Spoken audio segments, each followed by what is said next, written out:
welcome to Living Hope. Woo! And I normally have a better voice than this, but as 99% of you know, we've been living in the dirt for the past how many days? 4, 3. You think about the children of Israel Here in the desert. Right. It might have actually been cleaner than this in the sand, I don't know.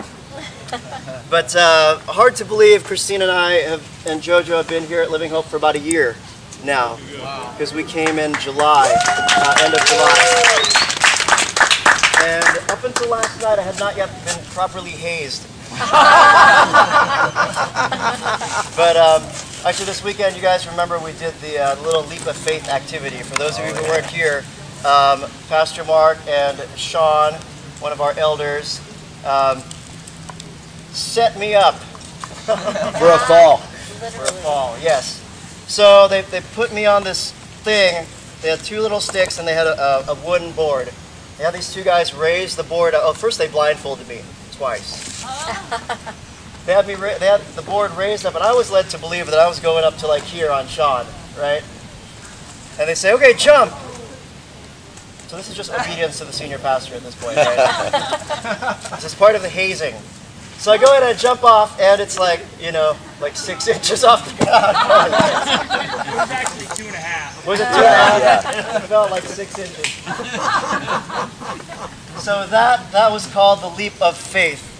And, you know, we do hear a lot about, you know, this kind of leap of faith idea. And I don't know if you saw Becky's t-shirt today. Thank you for wearing that. Becky's faith shirt. I had a question for you as we start out this morning. Pastor Mark asked me to speak about faith, and I want to ask you the question, what is faith? One, how would you define faith? And then kind of what would you get if you just cold ask people on the street, you know, what's faith? What are some kind of answers that we might get? Okay, religion, sure, it's kind of a synonym.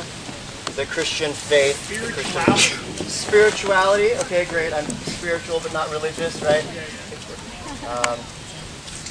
Anything else? A belief, all right. Good. Trust, good answer.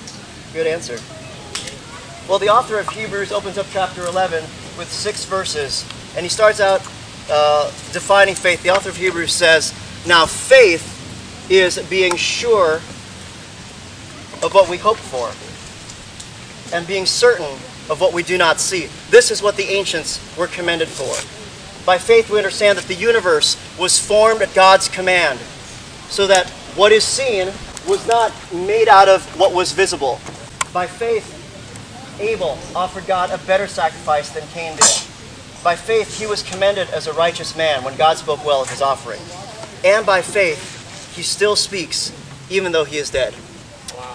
By faith, Enoch was taken from this life, so he did not experience death. He could not be found because God had taken him away. For before he was taken, he was commended as one who pleased God. And without faith, it's impossible to please God. Because anyone who comes to him must believe that he exists and that he rewards those who earnestly seek him." Many of you guys know I work in the field of Christian apologetics. I'm a Christian apologetics professor at a couple different schools, and this whole idea of faith, this chapter 11, is a key piece of talking about this whole concept of biblical faith. And so we want to talk about that today. We're just going to take a look at the first 6 verses in context. These 6 verses open up what some people call the Hall of Faith, right? And in this Hall of Faith, we have some really big names in here, huge names, right? Like Noah, Abraham, right? Jacob, Joseph, guys like this. Spiritually, we think these are the guys who hit the big time. These are like the guys you're going to go to heaven and be like, dude, I want to find out where, you know, Abraham is, and ask him a bunch of stuff. Moses, did you really write all that stuff about how you were all humble? Did you write that? But the Hall of Faith also has some regular, everyday people, people whose names we don't even know, but they stand as a testimony, an example of faith anyway, because these are people who kept the faith amongst a hostile culture and in a very tough environment, people who hated Christians.